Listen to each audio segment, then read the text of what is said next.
1990년대 말 외환 위기가 한국을 강타했을 때 대부분의 산업이 큰 타격을 입었지만 오히려 더 큰 호황을 누린 분야가 있었습니다.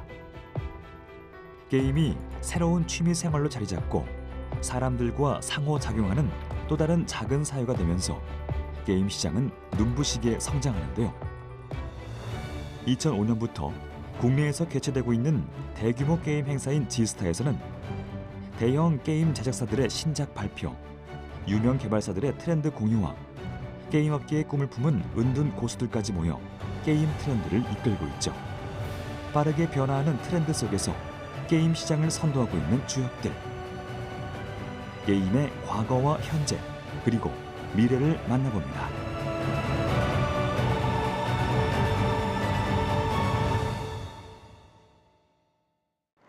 새로움과 복고를 합친 뉴트로 열풍은 게임계에도 불었습니다. 강남 한복판에서 8, 90년대 과거로 게임 여행을 떠날 수 있는 곳. 레트로 게임 수집가이자 카페를 운영하고 있는 사장님이 직접 품을 팔아 공수한 추억의 게임들이 가득한데요.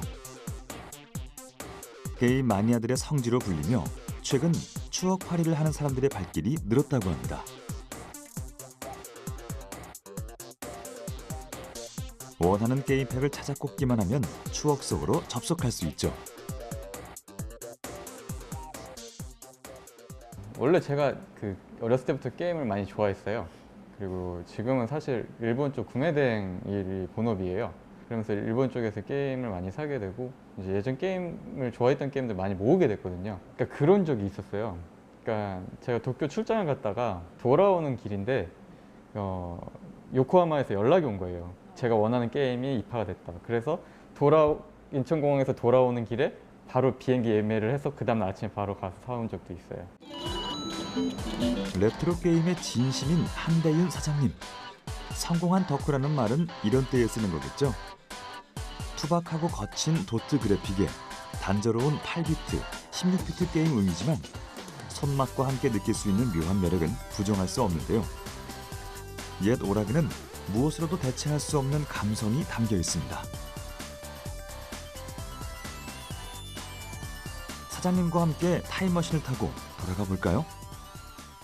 이게 국내에 이제 어떻게 보면 처음 국내 도입된 게임기라고 봐야 될 것 같은데, 이게 MXX라고 이제 대우에서 제믹스로 나왔던 원래는 컴퓨터인데 그걸 게임기화 시킨 게 이제 제믹스라고 요거예요. 이게 8비트 처음 이제 나온 거고요. 이게 닌텐도에서 나왔던 80년대에 나왔던 이게 페미콤이라는 게임이에요. 슈퍼마리오로 보시면 이것도 8비트. 얘는 이제 PC 엔진이라고 이제 8비트 게임기긴 한데 처음으로 이제 CD-ROM을 사용을 해서 나중에 이제 PC 엔진이라는 기종이에요. 네, 정말 레트로 게임에 대한 찐 사랑이 느껴지는군요. 1980년대 카트리지 교환식 8비트 게임부터 1990년대 초중반 16비트 콘솔 게임의 부흥까지 시대를 주름잡고 전 세계를 평정했던 게임기의 조상들을 만나봤습니다. 자, 그럼 7, 80년대 생들이라면 한 번쯤 해봤을 바로 그 전설의 게임을 한판 해볼까요? 스트리트 파이터! 이렇게 그거 빨리 하면 돼. 저 이걸로 해봤어요. 아, 이거 조이스틱. 조이스틱으로? 네. 좋다. 그거는 노겐! 아, 추억 돋는 소리네요. 아, PD님, 기술 좀 써보시죠. 인기 캐릭터였던 류와 춘리, 그리고 켄. 아, 저도 그 짜릿했던 손맛이 떠오르네요. 이렇게 남다른 게임 사랑에 빠져있는 사장님은 모든 게임을 섭렵하고 있을 것 같은데. 그러면 요즘 게임도 좋아하시나요? 요즘 게임도 사실 제가 어렸을 때 했던 옛날 게임의 후속작들이 있을 거 아니에요. 그 정도만 즐기는 것 같아요.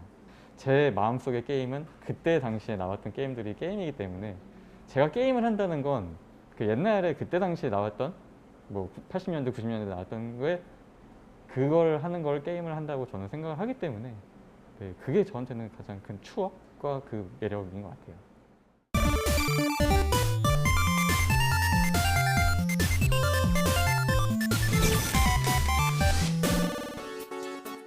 게임의 역사에서 언제나 가장 먼저 거론되는 게임은 퐁입니다. 1972년 아타리라는 회사의 창립자 놀란 부시넬이 개발하여 상업적으로 대성공을 거두게 되는데요. 화면 안에 막대를 움직여 탁구를 치듯 하얀 공을 상대와 주고받는 방식으로 상대방이 다시 쳐내지 못하면 자신의 점수가 올라가죠. 퐁의 탄생은 단순한 놀이가 아닌 하나의 산업으로 자리 잡게 된 계기가 되었습니다. 80년대에 들어서면서 게이머들의 더 많은 요구를 충족하기 위해 기술이 날로 발전합니다. 여러 업체가 XT 컴퓨터를 제조하기 시작하면서 가격이 크게 떨어졌고 8비트 컴퓨터 시장은 빠른 속도로 16비트로 다시 32비트로 사양이 높아지며 보다 많은 시간과 사고력을 요하는 게임들이 탄생했죠. 집집마다 컴퓨터가 보급되고 CD롬이 보편화되면서 게임의 용량도 늘어나기 시작하는데요. 32비트의 성능을 최대로 활용한 비디오 화면이 게임에 도입되면서 이전엔 상상할 수도 없었던 스포츠, 어드벤처와 같은 화려한 그래픽의 게임들이 전성기를 맞이하죠. 그리고 드디어 게임의 한 획을 긋는 인터넷이 등장합니다. 게임은 더 이상 혼자만 즐기는 것이 아닌 실시간 네트워크를 통해 다른 유저들과 경쟁하거나 협력하는 시대로 진화하는데요. 게임이 더 어려워지고 하나의 문화로 자리 잡으면서 이윽고 게임 대회까지 출범하고요. 2000년 이후엔 프로게이머가 하나의 직업으로도 인정됩니다. 우리나라는 1조 원 시장의 게임 콘텐츠 대회인 e스포츠의 종주국으로서 최정상급 기량을 자랑하고 있죠. 게임은 이제 가상의 현실 속으로 우리를 초대합니다. 이미 내가 보고 있는 현실의 환경에서 디지털 정보를 더 씌워 보여주는 AR, 현실을 대체하는 가상의 공간을 만들어주는 VR. VR이 모바일 게임에 이어 새로운 전환점이 될 수 있는 시장인 만큼 게임 업계에서는 여전히 큰 관심을 쏟고 있습니다.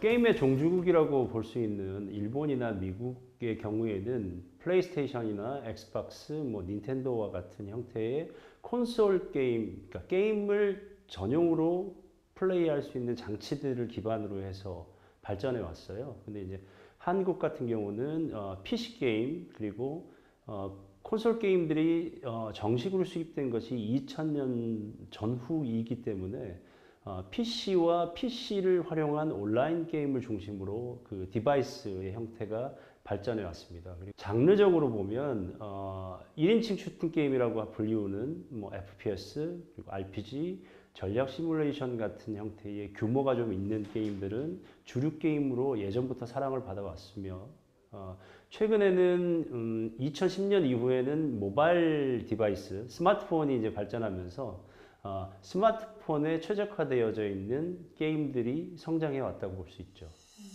국내 게임 시장은 지난 10년간 꾸준히 높은 성장세를 유지해왔는데요. 특히 2019년 한국 경제 성장률이 2%에 그친 데 반해 게임은 여전히 성장 산업의 면모를 보여주고 있습니다.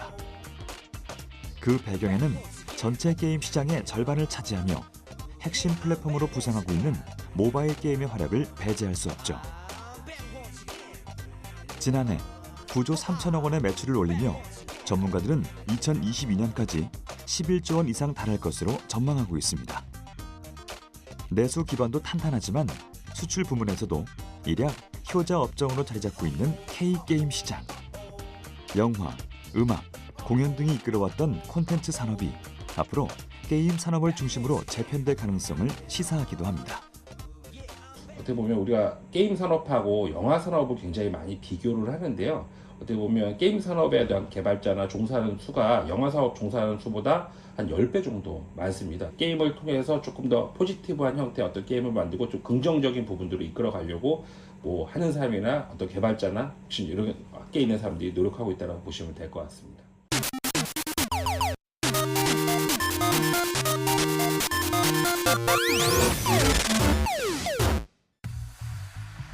오늘날 우리는 게임으로 하나가 되었습니다. 인터넷을 통해 세계 각국의 유저들과 함께 즐기는 콘텐츠가 되었죠. 수백 혹은 수천 명이 하나의 서버에 접속해 동시에 롤플레잉 게임을 즐기는 MMORPG 장르도 이때 등장했는데요.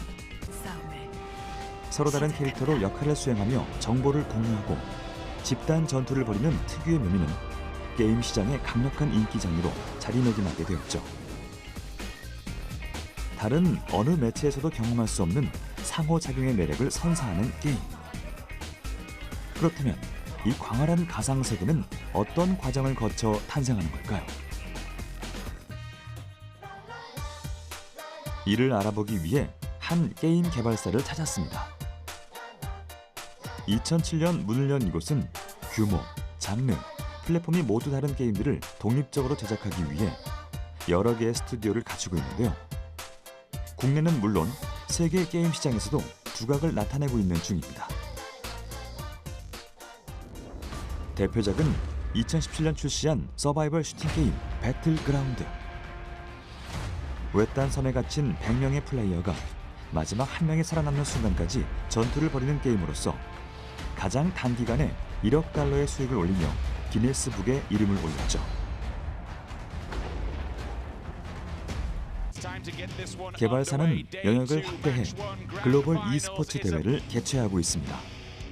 오랫동안 외국 개발사들의 게임들이 장악하고 있던 기존 e스포츠 시장에서 한국 게임의 저력을 보여주고 있죠. 그리고 지난해 12월 또 하나의 게임이 신드롬을 일으켰습니다. 하나의 낙원을 중심으로 펼쳐지는 두 진영 간의 대규모 전쟁을 다룬 PC MMORPG 게임. 하나, 둘, 셋. 그리고 그 뒤에는 이 복잡한 구조를 만들어낸 게임 개발자들이 있습니다. 시나리오 파트와 레벨 디자인 파트를 맡고 있는 유재선이라고 합니다. 게임은 영화나 소설과 달리 유저들의 반응과 요구를 확인하면서 지속적으로 변화를 제공해야 하는 의무가 따릅니다. 이를 수행하기 위해선 여러 분야의 전문가들이 팀을 이루어 협력해야 하는데요. 그중 시나리오 기획자는 게임의 전체적인 컨셉과 세계관을 만드는 역할을 하죠. 구체적으로 가장 간단한 스토리부터 시작해서 기승전결로 이루어진 어떤 스토리의 기초적인 구조나 각 인물들의 설정, 그리고 세계관 배경, 그리고 가장 세세하게는 퀘스트에 사용되는 각종 대사들, 그리고 아이템 이름들, 세계관의 가장 중요한 인물들 이름들이나 컨텐츠에 사용되는 간단한 내러티브들이 있어요. 그 내러티브들까지 합해서 일단은 스토리라고 카테고리 안에 있는 모든 것들은 다 제가 만든다고 보면 됩니다. 유재선 씨의 손을 필요로 하는 작업은 거기서 끝이 아닙니다. 유저가 게임 안에서 보고 경험할 수 있는 요소들을 단계적으로 기획하는 것 역시 그의 몫이죠. 지금 하시는 작업은 어떤 작업인가요? 지금 하는 작업은 NPC 배치 작업이라고 해서요.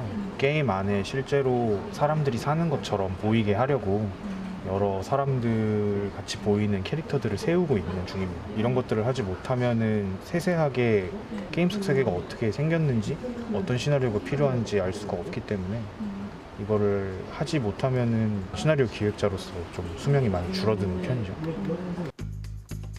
게임 안에 허투루 존재하는 건 없습니다. 모든 요소엔 개발자의 의도가 담겨있죠. 이른바 퀘스트라고 하는 유저가 꼭 수행해야 하는 임무 역시 시나리오 안에 녹아있는 중요한 장치인데요. 임무를 달성하면 보상이 주어지고 그 보상은 게임을 이끌어가는 데 필요한 아이템을 획득하는 데 쓰이죠. 가장 중요한 거는 만들어진 게임에서 벗어나지 않는 것.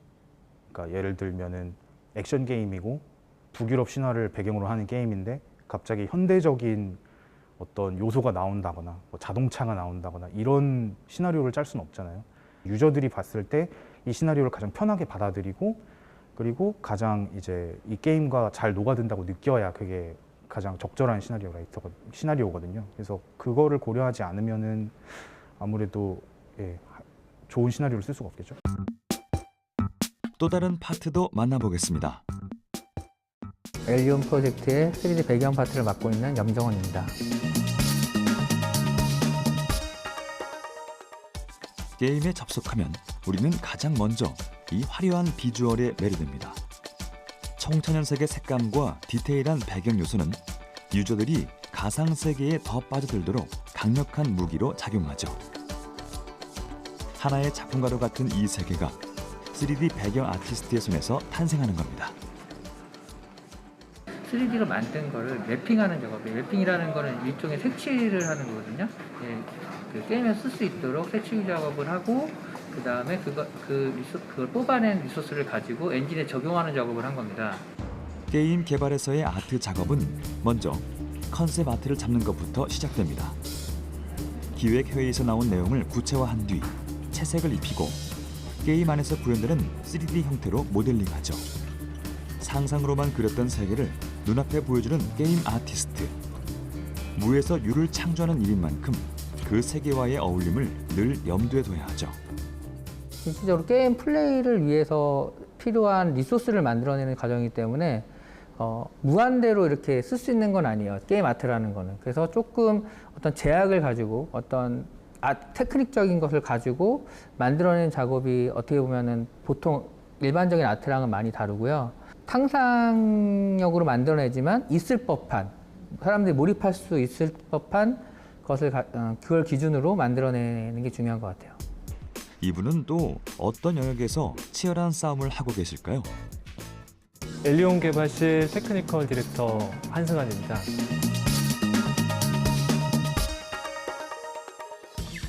아트 작업과 음악 등 게임 세계를 구성할 재료가 모두 준비되면 이제 프로그래머가 나설 차례. 프로그래밍에 대한 총책임을 지고 있다고 보시면 되고요. 작성되는 코드들을 검토하거나 아니면 중요한 이슈들을 찾아서 해결하는 그런 역할들을 하고 있습니다. 일단 그 게임 프로그래밍은 그 게임에 필요한 어떤 아트 또는 데이터, 소리 등이 있을 수 있는데요. 그런 것들을 합쳐서 그 살아 움직이는 게임을 만들어내는 그런 역할입니다. 프로그래머는 흔히 게임에 생명력을 불어넣는 사람으로 비유되곤 합니다. 수많은 개발자가 각자의 재료를 멋지게 만들고 나면 이를 정확하게 조립해 게임 세상 속에 살아 숨쉴 수 있도록 하기 때문이죠. 게임을 만드는데 굉장히 다양한 사람들이 있어요. 다양한 역할들이 있고 그렇기 때문에 일단은 그 커뮤니케이션을 정확하게 하지 않으면 엉뚱한 결과들이 나올 수 있거든요. 그래서 그런 커뮤니케이션의 어려움이 조금 있고요. 그리고 또 다른 어려움은 유저들이 무엇을 좋아하는지 알기가 어려워요. 그래서 만들었다가 지웠다가 다시 만들고 이런 과정들을 이제 반복하게 되는 일들도 있어서 그런 부분들은 좀 어려운 것 같습니다. 마치 흔들리는 땅 위에 건물을 짓듯 예측 불허의 단계를 나아가는 게임 개발자들. 색다른 경험과 재미를 선사하기 위해 개발자들은 지금 이 시간에도 새로운 세계를 빚어내고 있습니다.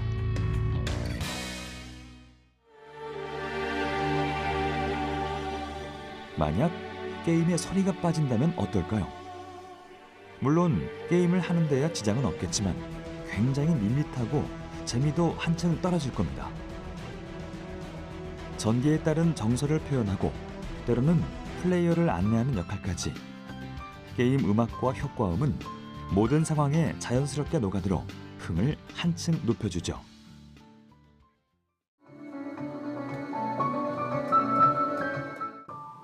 게임 사운드 디자이너인 홍성규 작곡가는 플레이어가 게임 속 세상에 좀 더 몰입할 수 있도록 중간자 역할을 하고 있는데요.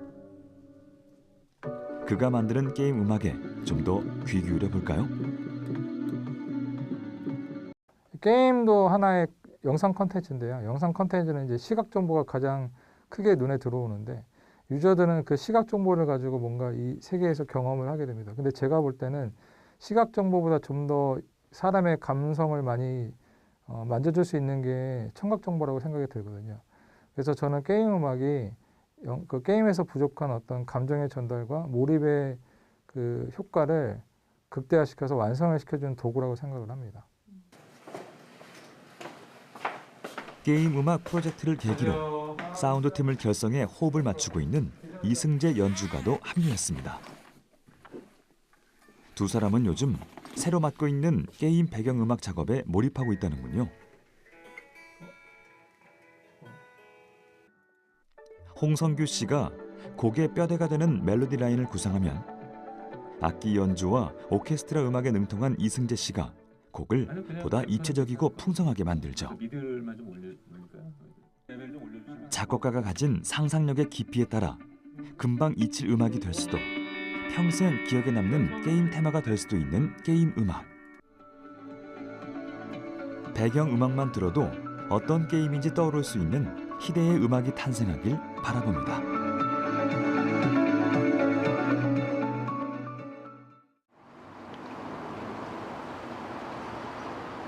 이튿날 음악 아카데미에서 홍성규 작곡가를 다시 만났습니다. 그는 이곳에서 게임 사운드 디자인 강의를 진행하고 있는데요. 오늘의 수업 주제는 폴리. 사운드 디자인의 한 분야인 폴리는 주변 사물을 이용해 사실적인 소리를 만들어내는 작업이죠.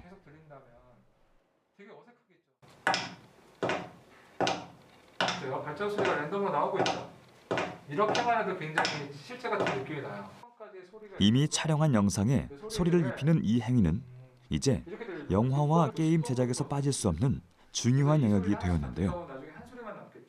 게임의 경우 실제 존재하지 않는 생명체나 눈으로 본 적 없던 마법 스킬 등이 존재하기 때문에 먼저 상상하고 그와 어울리는 재질들을 찾아내는 과정이 꼭 필요합니다. 사실은 제가 볼 때는 영상보다는 소리가 더 많은 감정을 줄 수 있는 도구라고 생각이 하거든요. 결국에는 보여지는 것들을 컨트롤, 이렇게 조정하고 조정하는 것에서 들려지는 소리로 그 게임에서 느낄 수 있는 감정과 상황을 느낄 수 있기 때문에 그 감정을 만져주는 것, 그 다음에 또 감정을 통해서 이 게임 상황을 몰입하게 해줄 수 있는 도구라고 생각을 합니다. 효과음은 어떻게 만들어지는지 그 과정을 좀 더 가까이서 살펴볼까요? 이게 보시기에는 그냥 종이 훌리잖아요. 근데 이거를 꾸겨내면 소리가 파괴적인 소리가 나요. 파괴적인 소리가 나는데 그게 이제 약간 전기 같은 소리가 나거든요. 평범한 종이 소리인데요. 마이크를 대고 녹음한 다음에 프로세싱을 하면 충분히 그런 전기 소리가 납니다. 여기 때 효과음은 위화감 없이 이용자를 속일 수 있어야 하기 때문에 창의력과 디테일한 작업 능력이 요구됩니다.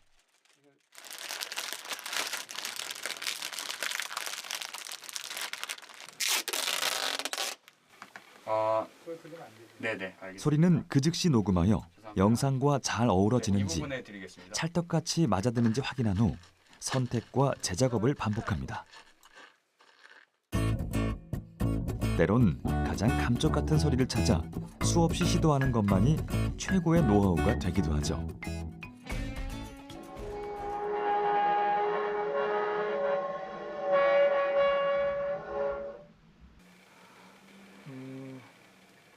그거 가지고 사운드 좀 만들어 봅시다. 원하는 소리를 찾아냈다고 해서 끝이 아닙니다. 실제에 가까운 소리로 구현하기 위해 효과를 덧입히고 다듬는 작업이 또다시 시작되죠.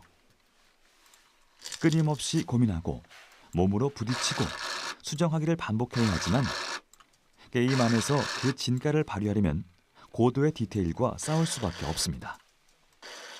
과거에는 게임만의 음악이 필요했던 시대가 있었어요. 그때는 이제 게임 유저들이 게임을 할 때 어떤 그 게임에서의 스토리를 보여줄 수 있고 몰입할 수 있도록 도와주는 게 다였어요. 근데 지금은 이제 어떤 게임의 하나가 문화가 됐고 하나의 큰 거대한 산업이 됐기 때문에 그런 이제 뭐 정해져 있는 게임들, 그다음에 유명한 게임들에 대한 팬들 이런 팬덤이 많이 생겨서 그 팬덤을 위한 음악 산업으로 많이 발전이 된 것 같아요. 이렇게 산업이 발전되니까 음악도 좀 더 게임만 아니면 게임 특성을 가진 음악이 아니라 좀 더 대중적이고 팬들을 사로잡을 수 있는 음악으로 변모하는 게 요즘 추세인 것 같습니다.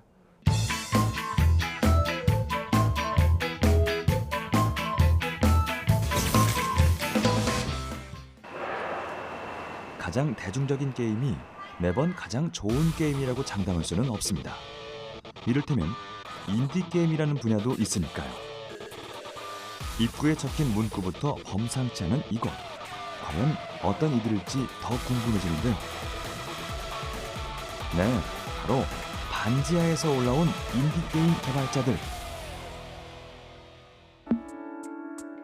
핵전쟁으로 폐허가 된 서울에서 살아남는 생존기를 그린 이 텍스트 기반의 어드벤처 게임은 2019년 구글 플레이 올해의 인디게임에 선정되었고 모바일 게임 인기 차트 1위를 차지하는 쾌거를 이뤘죠. 제가 평소에 이제 인디게임을 좋아하다 보니까 남들과 다른 시도를 해보고 싶다는 계속 생각을 했었는데 그러다 보니까 이제 그래픽적인 요소가 전혀 없는 게임을 만들어 보면 어떨까 하는 생각을 하게 됐었습니다. 모든 게 텍스트로 구현된 게임을 만들고 싶었고 그러다 보니 지금과 같은 어쩌면 이북과 비슷한 형태의 게임이 나올 수 있지 않았나 싶습니다. 모든 게임이 그러하듯 이 게임 역시 출시된 이후 지금까지 꾸준한 업데이트 작업이 이뤄지고 있는데요. 이야기의 완성도를 높이고 유저들이 더 재미있게 즐길 수 있을 만한 방법들을 찾고 있죠. 그러나 마케팅이나 광고에 많은 돈을 투자하기 어려운 인디게임은 결국 기발한 아이디어와 창의성으로 승부를 봐야 합니다. 기획자인 유원 씨의 아이디어를 진짜 게임으로 현실화해주는 역할은 프로그래머인 승민 씨와 디자이너 윤지 씨가 맡고 있는데요.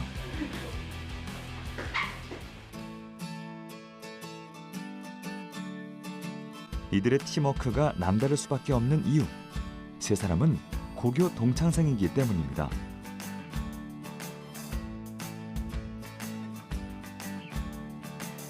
(2015년) 그렇게 팀을 결성하고 본격적으로 게임을 만들기 시작한 세 사람.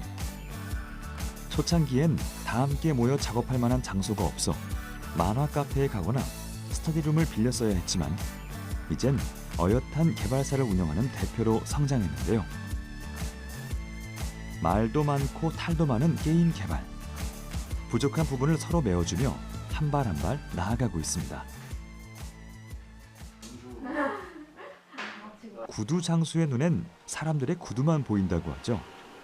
게임 개발자들은 쉴 때도 게임을 합니다.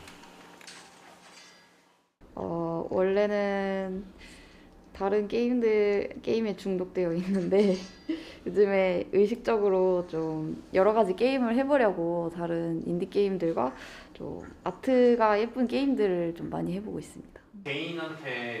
이유원 대표는 예전부터 게임의 형식에 대한 고민이 많았다고 합니다. 게임의 본질이 무엇일까? 그리고 그가 내린 결론은 결국 재미였습니다. 규모나 형식, 비주얼에 구애받지 않고 재미를 줄 수 있다면 그게 바로 진정한 게임의 본질이 아닐까라는 것이죠.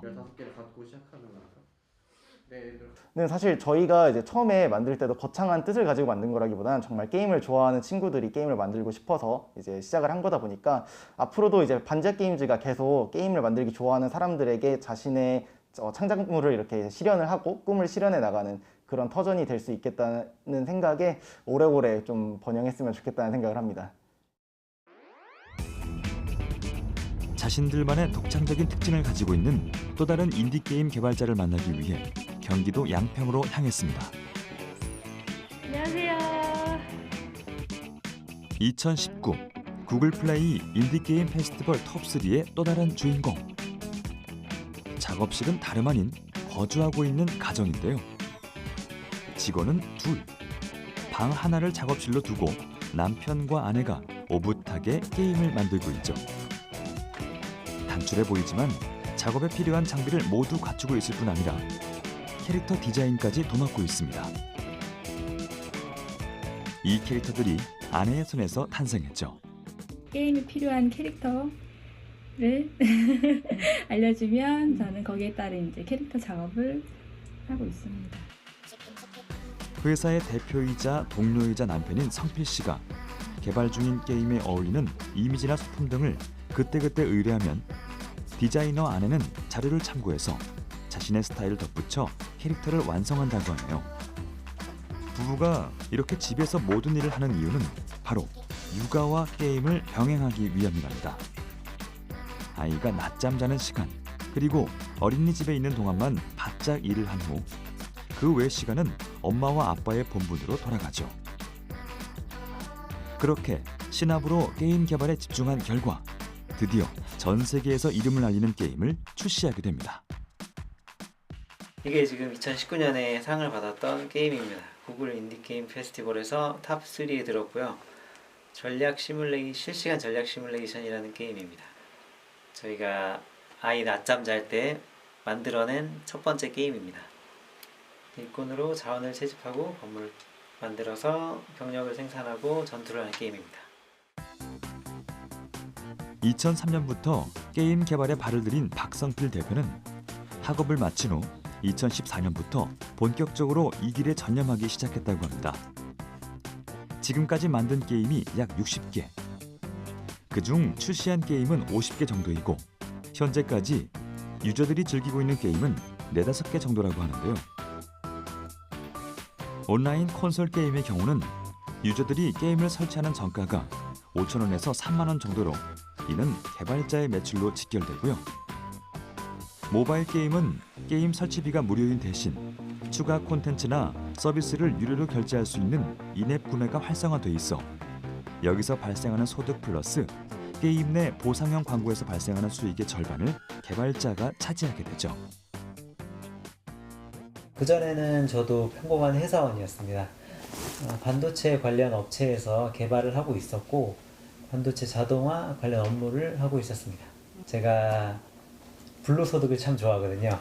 그래서 처음에 제가 대학교 때부터 불로소득에 관심이 많아서 우리나라에서 할 수 있는 현실적인 불로소득이 뭔가 했을 때 작곡이었어요. 저작권료. 그래서 작곡 공부를 하고 있었는데 그 작곡 공부를 하던 와중에 이제 스티브 잡스 형님이 아이폰이라는 걸 만들어 주셔서 그 아이폰에 앱스토어라는 게 있더라고요. 그 앱스토어에서 앵그리버드라는 게임이 대박 나는 걸 보고 아, 저작권료보단 저게 더 빠르겠구나 해서 작곡을 그 즉시 접고 게임 개발에 뛰어들었죠. 처음에 막막한 것보다는 재밌었어요. 아직 많은 사람들이 걸어보지 않은 길이었고 하지만 누구도 걸어보지 않은 길은 아니었기 때문에 선구자들이 있었고 그 사람들의 자취를 따라가면 되는 거라서 그렇게 막막하진 않고 오히려 재밌었습니다. 하늘 아래 새로운 것은 없다라는 말이 있죠. 박성필 대표 역시 7, 80년대에 유행했던 게임들을 분석하고 그것을 바탕으로 더하고 빼고 바꾸고 접목하여 새로운 게임을 개발한다고 하는데요. 일단은 아이디어가 가장 중요해요. 어떤 게임을 만들고 싶은지. 게임 개발을 시작하기 전부터 게임을 좋아하는 사람이라면 만들고 싶은 게임이 하나씩은 있어요. 그래서 그 게임을 만드는 걸 예를 들어보자면 머릿속에 이미 기획은 다 되어 있어요. 그게 기획이고 그걸 하나씩 만들어가기 위해서 프로그래밍을 배우고 프로그래밍 툴을 익히고 거기서 정말 한 장면 한 장면씩을 만들어 나가는 거예요. 첫 장면에 이런 그림이 이렇게 움직였으면 좋겠다. 그래서 그걸 움직이게 만들고 이렇게 하다 보니까 조금 지루하니 이런 게 또 있었으면 좋겠다 해서 장면 하나를 영화를 만들듯이 하나씩 만들어가는 거예요. 아이가 어린이집에서 돌아올 시간, 부부의 하루 업무가 끝났습니다. 주변으로부터 이렇게 오래 붙어있으면 싸우지 않느냐라는 질문을 많이 받는다고 하는데요. 오히려 혼자 게임을 만들 때보다 완성도가 높아졌고 조금씩 성과도 보이고 있기 때문에 확실한 역할 분담으로 충돌을 이겨내고 있다고 하네요. 평소에 제가 원하는 그림이 있으면 아내한테 이 그림을 잠깐 보여줘요. 길게 말하면 회의가 되니까 회의가 되면은 아내가 자요. 그래서 아내가 잠들지 않도록 아주 잠깐 오다 가다가 한 번씩 보여줘. 이런 캐릭터가 필요하다. 이런 캐릭터의 특징은 이러이러하니 이렇게 그려줬으면 좋겠다라고 말하면 아내가 그려줘요.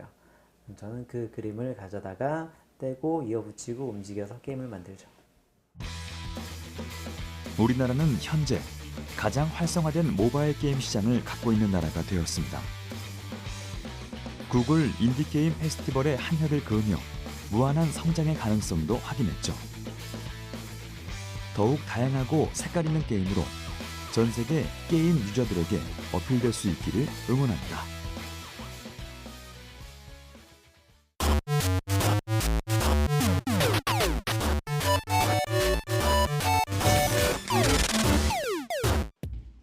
코로나19는 전 세계 산업과 경제를 빠르게 바꾸고 있습니다. 팬데믹이 촉발시킨 비대면 방식이 원격 회의나 가상현실과 같은 ICT 분야에도 깊이 들어와 있죠. 가상의 세계도 과거와는 다른 보다 확장된 개념으로 변화하고 있는데요. 여러분은 혹시 메타버스에 대해 들어보셨나요? 초월이란 의미를 가진 메타와 현실 세계를 뜻하는 유니버스를 합성한 메타버스. 향후 20년을 이끌어갈 주역은 바로 메타버스가 될 것입니다. 비주얼 컴퓨팅 분야의 세계적인 선도 기업 엔비디아의 젠슨 황 CEO가 최근 한 기조연설에서 언급한 말입니다. 인류가 말 그대로 현실을 초월해 가상 세계를 기반으로 활동하는 시대가 오고 있다는 의미죠. 메타버스와 연관된 단어들을 보시죠. 게임, 세계, 디지털, 그리고 증강현실, 캐릭터와 같은 단어들이 눈에 띕니다. 마치 현실 같은 이 신세계를 쟁취하기 위해 주도권 전쟁이 시작되었음을 짐작할 수 있죠. 이 게임은 미국 10대들 사이에서 선풍적인 인기를 끌고 있는 메타버스 기반의 게임입니다. 전 세계 이용자가 1억 5천만 명, 미국의 9세에서 16세 아이들 3분의 2가 이 게임을 하는 것으로 조사되었죠. 블록으로 구성된 3차원 입체 가상세계에서 아바타로 구현된 개개인들이 다양한 방식으로 소통하고 실시간으로 게임을 즐깁니다. 코로나19 확산과 맞물려 이용자가 40% 폭증했다고 합니다. 메타버스 3대장이라 불리는 플랫폼 중엔 우리나라 개발사도 속해 있습니다. 초록창 기업이 출시한 이 애플리케이션은 가입자가 2억 명을 넘어섰는데요. 역시 10대 이용자가 80%로 압도적이죠. 10대들은 자신의 아바타를 꾸미기 위해 거리낌 없이 지갑을 열고 제2의 자아로 인간적 교류를 합니다. 본캐와 부캐를 넘나드는 온오프에 능통한 세대죠. MZ세대가 이런 메타버스를 좋아하는 이유 중 하나가 첫 번째는 그 안에서 어떤 사회적 경험을 할 수가 있고요. 두 번째는 그 안에서 좀 환상적인 모험을 즐길 수가 있고요. 세 번째는 현실과는 다르게 자기가 인정받고 존중받을 수 있다는 겁니다. 그렇기 때문에 남들과 좀 더 다른 독특한 어떤 스킨이나 동작이나 이런 것을 사는데 아낌없이 돈을 쓰는 거거든요. 이런 성향들이 계속 존재하는 이상 많은 사람들이 접속하면 할수록 이런 게임 속 내에서 무엇인가 할 수 있는 메타버스 세상은 뭐 완전히 세상을 뒤집어 놓거나 이러진 않겠지만요. 점점 더 커질 수밖에 없다라고 생각을 하고 있고요. 온라인 공연 티켓 판매액 500억 기록. 최근 메타버스가 화두로 떠오른 데에 일조를 한 주인공이 바로 세계적 그룹 BTS입니다. 지난해 9월 BTS가 신곡을 처음 발표한 것이 TV의 음악 프로그램이나 동영상 공유 사이트가 아닌 바로 메타버스 기반의 소셜 공간이었기 때문인데요. 신곡이 발표되던 날 게임 유저들은 잠시 게임을 멈추고 소셜 공간에 참여해 BTS의 공연을 즐길 수 있었죠.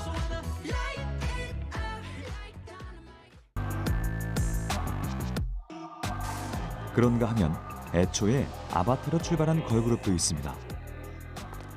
실물 멤버 4명, 그리고 각자의 분신인 아바타 넷을 포함해 실물과 캐릭터 멤버 8인조라는 이색 조합으로 합동 공연을 펼쳤는데요.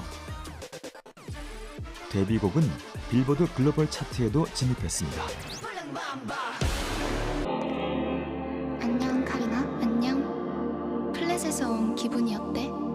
Not bad. 미국의 힙합 가수 트래비스 스캇은 게임 속 가상세계에서 콘서트를 열었습니다.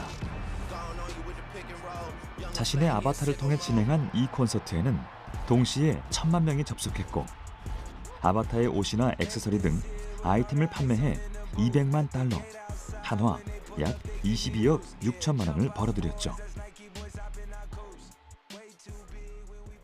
특히 Z세대 같은 경우는 어렸을 때부터 그냥 메타버스에서 살았다라고도 생각을 할 수가 있어요. 그러니까 이 MZ세대 같은 경우는 어렸을 때부터 여러 가지 메타버스 관련된 또는 이제 스스로 게임을 만들 수 있는 앱을 이용해 가지고 마인크래프트처럼 뭔가를 계속 만들면서 성장을 해왔다는 겁니다. 이게 기존 세대와 그 MZ세대의 가장 큰 차이점이거든요. 뭔가를 만드는데 이미 굉장히 익숙한 세대라는 거죠. 그리고 로블록스 같은 데서 실제로 이 세대가 스스로 자기 세대를 위한 게임을 개발해서 공급을 하면서 이미 돈을 벌고 있단 말이죠. 현실에서처럼 어떤 하나의 경험을 여러 공통해서 나눌 수 있는 게 어떤 메타버스의 본질이고요. 이런 걸 봤을 때는 예전에 비해서 훨씬 더 메타버스가, 그러니까 다르게 표현하면은 가상 세계에서만 활동을 해도 어느 정도 먹고 살 수 있는 환경이 만들어지고 있는 거죠. 그리고 이쪽으로 조금 더 발전해 나갈 거라고 봅니다. 올해 초 한 대학교의 입학식에선 이리 없던 풍경이 펼쳐졌습니다. 코로나19로 대면식을 할 수 없자 학교 측과 한 통신회사에서는 점프 VR 어플을 실행하여 국내 최초로 메타버스 입학식을 개최한 건데요. 신입생들은 입학식을 위해 집을 나서는 대신 스마트폰을 켰고 2,600여 명의 학생들이 한꺼번에 접속하여 자신만의 아바타를 꾸미고 과잠까지 착용한 후 가상의 입학식에 입장했습니다. 이번 이벤트를 총괄한 S통신회사의 MR 사업팀을 만나봤습니다. 저희 점프 서비스에 적용된 아바타 플랫폼 기술은 사용자가 다양한 아바타를 자기가 원하는 대로 만들 수 있는 아바타 커스터마이징 기술이 개발되어서 적용되었고요. 수십 명, 수백 명의 사람들이 동시에 접속해서 서로 대화도 하고 동작도 하고 서로 감정 표현도 할 수 있는 그 애니메이션 기술 그리고 렌더링 기술이 적용되었습니다. 우리 순천향대학교에 입학한 신입생 여러분과 우리도 가상 입학식에 참여해보죠. 신입생들은 소속 학과의 공간에 모여 대운동장에서 펼쳐지는 입학식에 참관했습니다. 같은 과 동기들 그리고 담당 교수의 아바타와 상견례를 나누고 스크린을 통해 총장의 인사말, 신입생 대표의 입학 선서, 대학 속의 영상을 함께 시청하며 메타버스 입학식을 즐겼죠.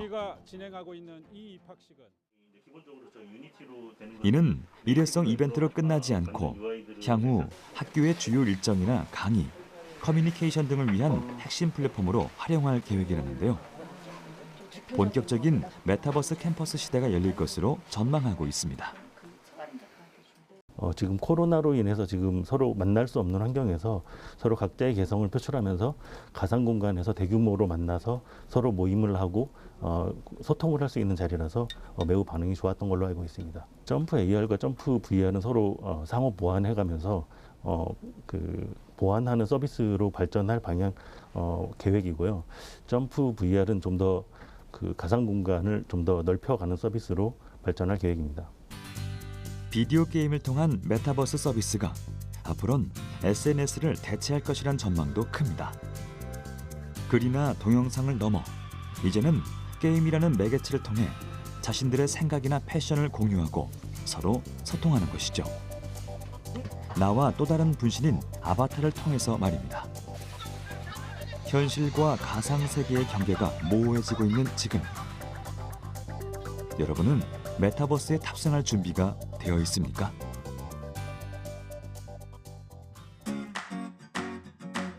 인류는 오래전부터 놀이나 오락과 관계를 맺으며 살아왔습니다. 사람은 본능적으로 재미와 쾌감을 원하니까요. 게임은 이제 유희를 넘어 종합예술로 발전하고 있습니다. 단순히 즐기기만 했던 게임에서 하나의 세상을 체험하려는 시도도 꾸준히 이루어지고 있죠.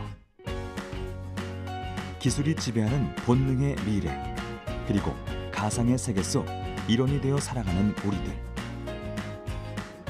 미래의 모두가 게이머가 될지도 모르겠습니다.